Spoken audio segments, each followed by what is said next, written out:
요한복음 17장 22절 23절 말씀입니다. 한 절씩 기도하겠습니다.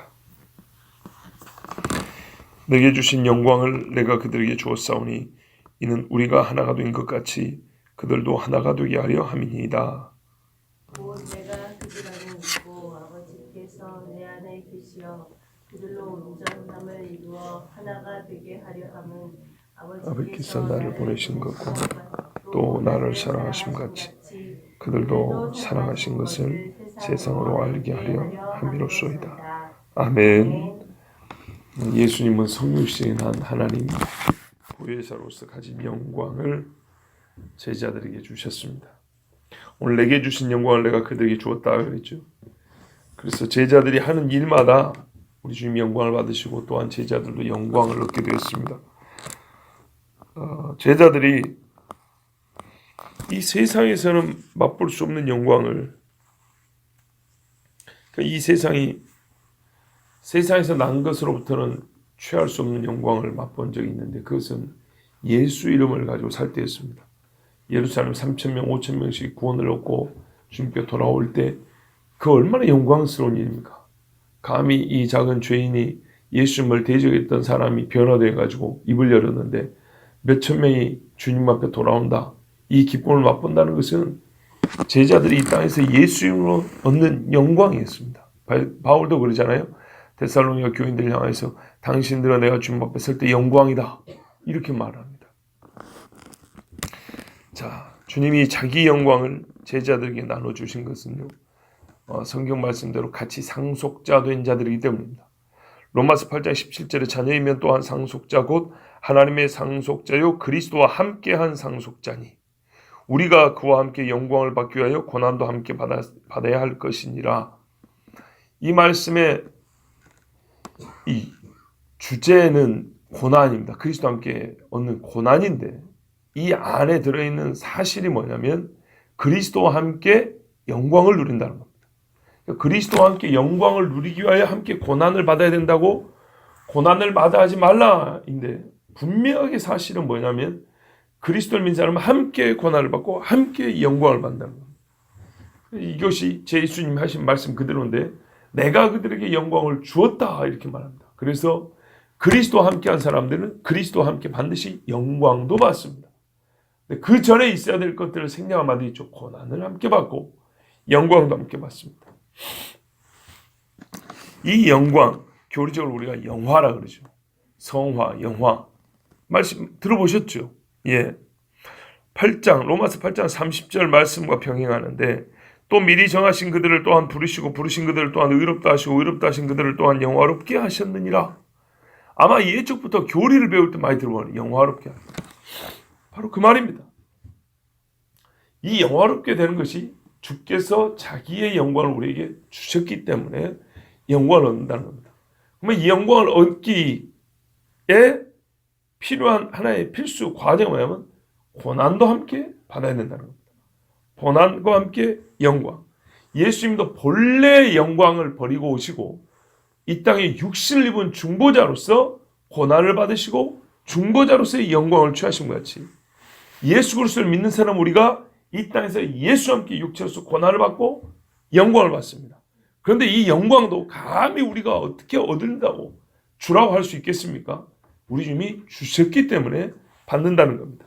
그걸 실제로 사도행전에서 제자들의 사역을 보면 그들이 어떤 영광을 받았는지 우리가 알 수 있습니다.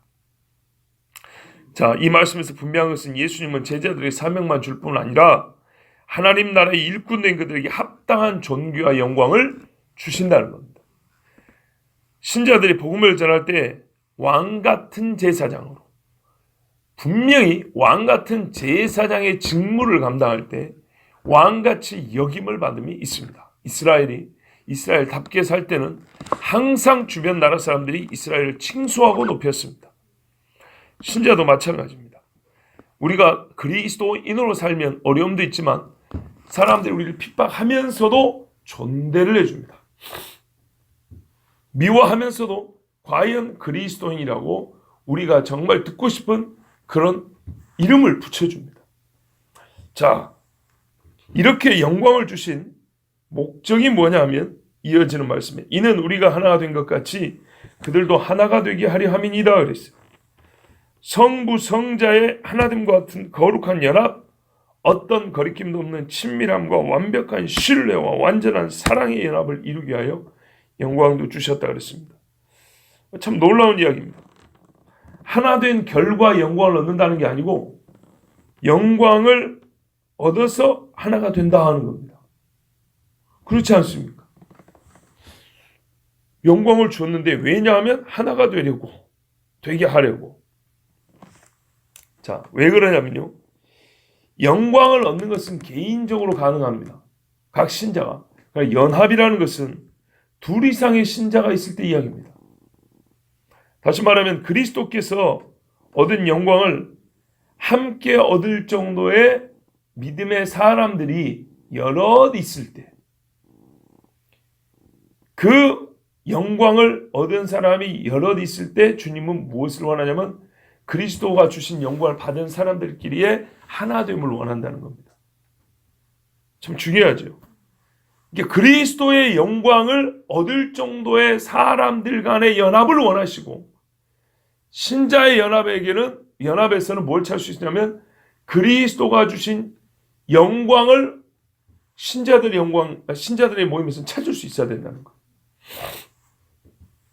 영광을 얻을 정도의 신앙이 아니라면 실제로 성경적 연합은 불가능하다는 뜻이고 성경적으로 연합한 신자들의 모임이라면 각 신자 안에서 그리스도의 영광을 찾을 수 있어야 된다는 겁니다. 그러므로 우리가 이 땅에서 연합을 할 때 과연 각자가 혹은 각 교회가 그리스도가 주신 영광을 가지고 있느냐? 다른 말로 하면 신앙이 있느냐를 확인해 봐야 되는데 이 신앙이 있느냐를 다르게 표현한 게 바로 영광입니다. 믿는 자에게, 제자들에게 우리 주님은 자기의 영광을 상속자니까 같이 주었단 말이에요. 신자로서의 영광, 말씀을 지킴으로써의 누리는 그 빛됨이 각 신자와 교회 안에 있을 때야 연합이 가능하다는 겁니다. 그래서 어두운 종교들하고는 연합이 불가능합니다. 자, 곧 내가 그들 안에 있고 이 연합이 무엇인지 우리 주님이 설명을 해줍니다. 그리스도의 연합이 어떻게 가능한가 합니까? 하니 아들 예수님이 신자들 안에 있고 아버지는 아들 안에 계심으로 이 연합이 된다 이렇게 설명합니다. 보세요. 23절에 곧 내가 그들 안에 있고 아버지께서는 내 안에 계셔 그들로 온전함을 이루어 하나가 되게 한다 그랬어요. 그렇죠. 보시면 신자들이 어떻게 완전한 연합을 이루냐, 그 연합이 무엇이냐를 우리 주님이 앞에서도 말씀했는데 지금 반복해서 말씀하고 있는데 이번에는 더 깊게 말해줍니다. 그들 안에 내가 있고 내 안에 아버지가 있으므로 결국에는 아버지가 그들 가운데 있으므로 그들이 하나가 되는 겁니다. 이렇게 얘기를 하고 있습니다. 자, 이것을 우리 주님은 온전함을 이루어 하나가 된다고 했습니다. 그러니까 우리가 말할 때 성경에서 온전함이라는 것은 하나님이 함께하는 일에만 붙이는 이름입니다. 그러니까 연합도 우리 주님은 이 빈틈 있는 건 연합이 아니야. 연합이란 말 자체가 100% 하나가 된 걸 말합니다. 그렇기 때문에 이게 어떻게 가능하냐면 아버지가 그들 안에 있을 때 이렇게 말하고 있습니다. 그러니까 신자의 연합, 교회의 연합이란 말은 사람들끼리 연합을 논하고 결의한다고 해서 되는 것이 아니라는 말입니다. 본래부터 신자의 연합은 조직적 하나됨을 뜻하지 않고 오직 하나님과의 연합을 이룬 자들이 내 안에 계신 주께서 같은 분이잖아요. 내 안에 있는 하나님도 한 하나님이고 네 안에 계신 하나님과 내 안에 계신 하나님이 동일한 하나님이잖아요. 그 하나님은 분리되어 있지 않잖아요. 그렇게 해서 하나가 될 때 성경적 연합이라는 겁니다. 주의 영이 분리되지 않고 함께 하나이심으로 신앙인들도 역시 한 몸이 분리되어 존재할 수 없듯이 본성적으로 자연스럽게 연결된다는 뜻입니다. 그래요. 지난 금요일날 우리 홍성준 전도사님이 설교했는데 사실은 뭐 꼭 전도사님 설교에서뿐만 아니라 우리 믿는 사람들 항상 했던 말이에요.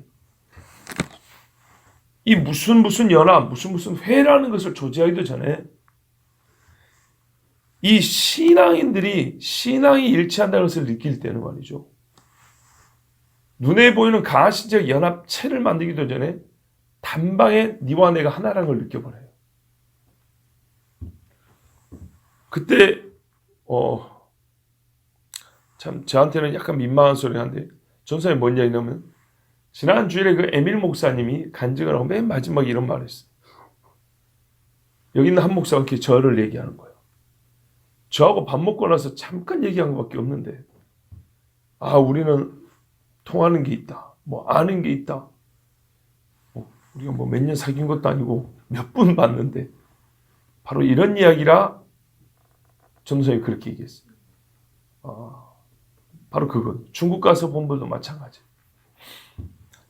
불과 몇 분 보고 몇 마디 얘기를 나눴지만 신앙적으로 당신과 내가 당신 안에 있는 하나님의 영과 내 안에 있는 하나님이 한 분이다. 그 하나님이 같은 열정과 같은 뜻을 갖게 하시는 게 확인되면 우리가 앞으로 무슨 연합체를 만들자, 무슨 회를 조직하자 이런 말 안 해도 그 회, 그런 연합 안에 있는 실제로 가시적인 조직 안에 있는 사람들보다 훨씬 더 가깝고 불과 몇 분밖에 만난 지 몇 분밖에 안 됐어도 서로 등을 맞댈 수 있을 정도로 완전한 신뢰를 형성한다는 겁니다. 왜 그럽니까? 그 사람 안에 주님이 계시고 주님 안에 아버지가 계시기 때문입니다. 그게 확인이 금세 되는 겁니다. 눈에 보이는 이름, 그래서 이제 조직하는 눈에 보이는 이름들은 이미 결합된 신자의 관계를 외적으로 드러나는 표지. 이제 우리가 연합체로서의 행위를 하겠다는 대외적 정체성의 드러냄이지 실제적으로 하나 되는 것은 그런 조직을 만들기도 전에 대번에 단방에 그냥 이 영으로 확 통하는 게 있는 겁니다. 어떻게 해서 이게 가능한지를 우리 주님이 이렇게 기도문을 통해서 가르쳐주고 있습니다. 자, 신자가 아버지의 사랑을 받고 있음을 세상으로 알게 하려 함이 주의 기도의 목적이라고 되어 있습니다. 아버지께서 나를 보내신 것과 같이 또 나를 사랑하신 것 같이 그들도 사랑하신 것을 세상으로 알게 하려 함이로소이다. 이렇게 신자가 연합해야 되는 최종 목적이 아버지가 나를 보내신 것. 이건 앞에서도 나온 말씀이었고요. 추가로 반복하면서 한 말씀 더 하신 게 뭐냐면 아버지가 그들을 사랑하신 것을 세상이 알게 하려 합니다. 이거는 최종 목적이면서 이 앞에 전반부와 병렬적인 이중 목적입니다. 무슨 말이냐면 여기 완전한 연합이라 그랬죠. 그들도 온전함을 이루어 하나가 되게 하려 이렇게 돼 있죠. 이게 번역에 따라 하나가 되어 온전함을 이루게 하려 함 이렇게 되기도 합니다. 그러니까는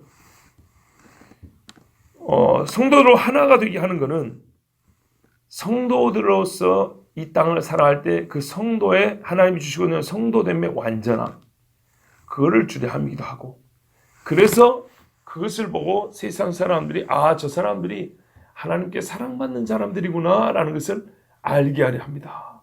이래서 하나 된다는 거예요.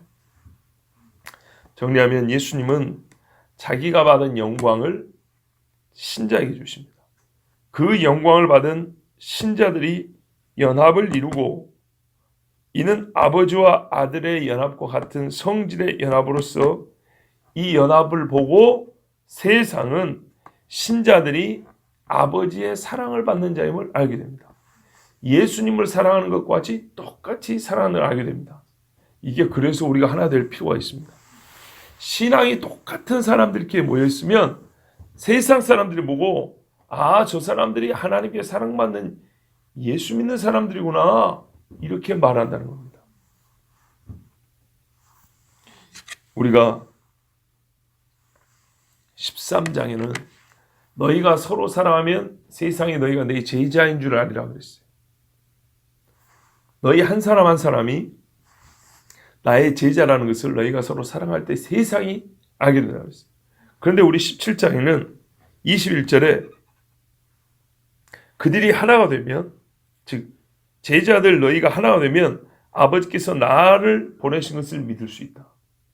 이게 신자들이 하나로 있으면 세상이 예수를 믿게 된다는 거예요. 예수님이 아버지가 보낸 구원자라는 것을 믿게 된다는 거예요. 거기에 더하여 너희가 하나가 되면 이제 세상이 너희가 하나님께 사랑받는 자인 것도 알게 된다고 했어요. 13장에는 각 사람 한 사람 한 사람의 그리스도인됨을 세상이 안다는 것인데, 연합을 이룰 때는 어떻게 되냐면 예수를 믿게 되고, 우리를 통하여 사람들이 예수를 믿게 되고, 우리 연합을 이룬 우리를 세상 사람들이 볼 때 하나님의 사랑받는 자들이라고 이렇게 알게 된다는 겁니다. 이게 왜 중요합니까?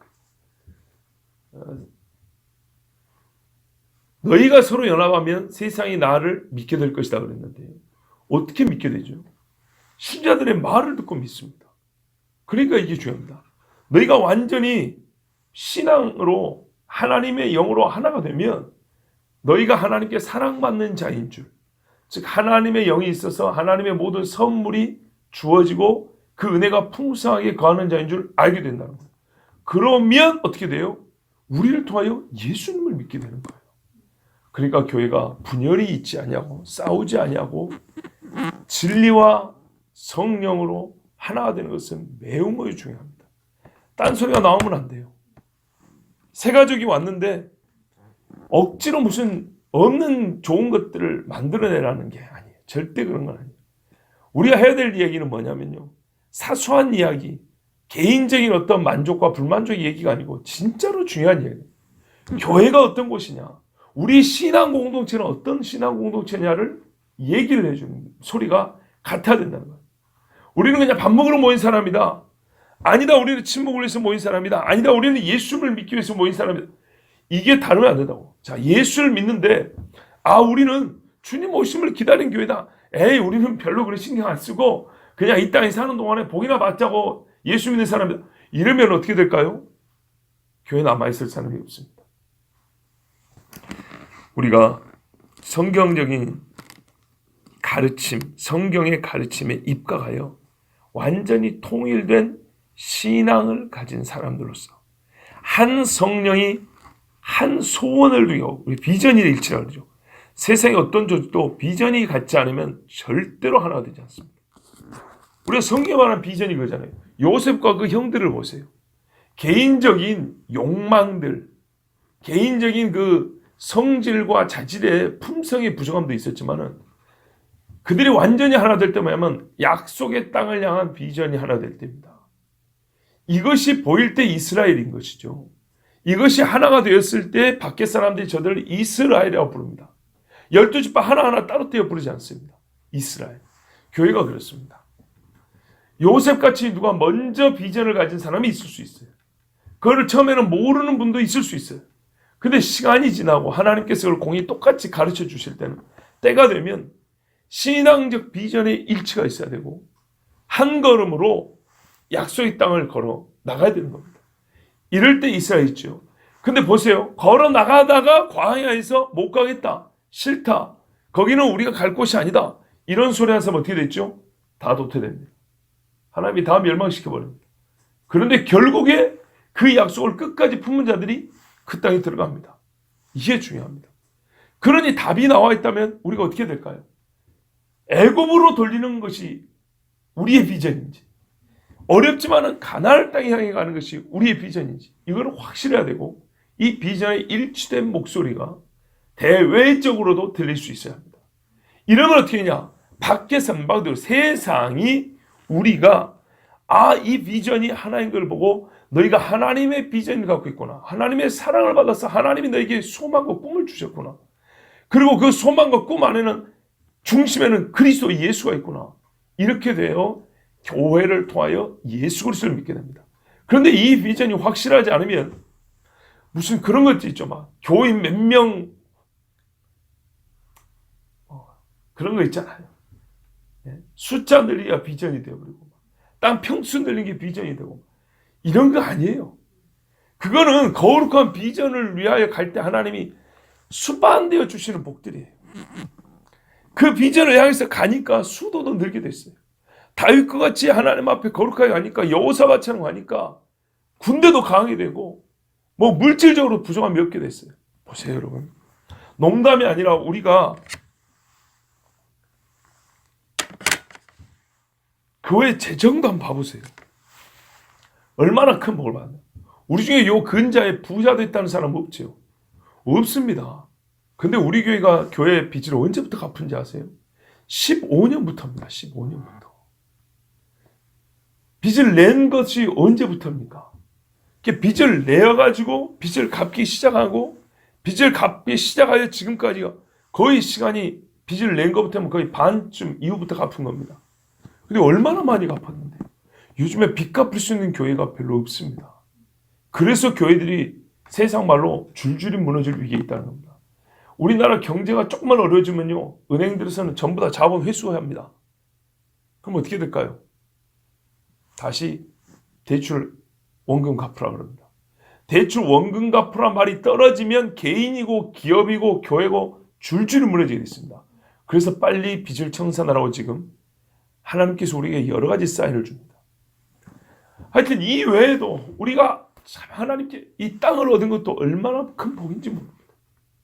정말로 하나님께 우리가 받은 복이 이루 말할 수가 없습니다. 세어보지 않아서 그럽니다.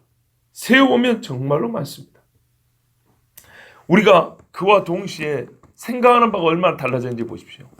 교회가 계획하는 일들이 옛적과 어떻게 달라졌는가 한번 생각해 보십시오. 성도들의 입에서 하는 말들과 품은 뜻들이 어떻게 달라졌는가 한번 생각해 보십시오. 무엇이 먼저였는가? 중요한 겁니다. 속 생각이 달라짐이 먼저였고 신앙의 성숙이 먼저고 하나님이 주신 거룩한 뜻을 나의 손으로 두게 되고 우리의 비전으로 삼는 것, 이것이 항상 먼저 변화될 때 하나님은 그에 합당한 복을 줍니다.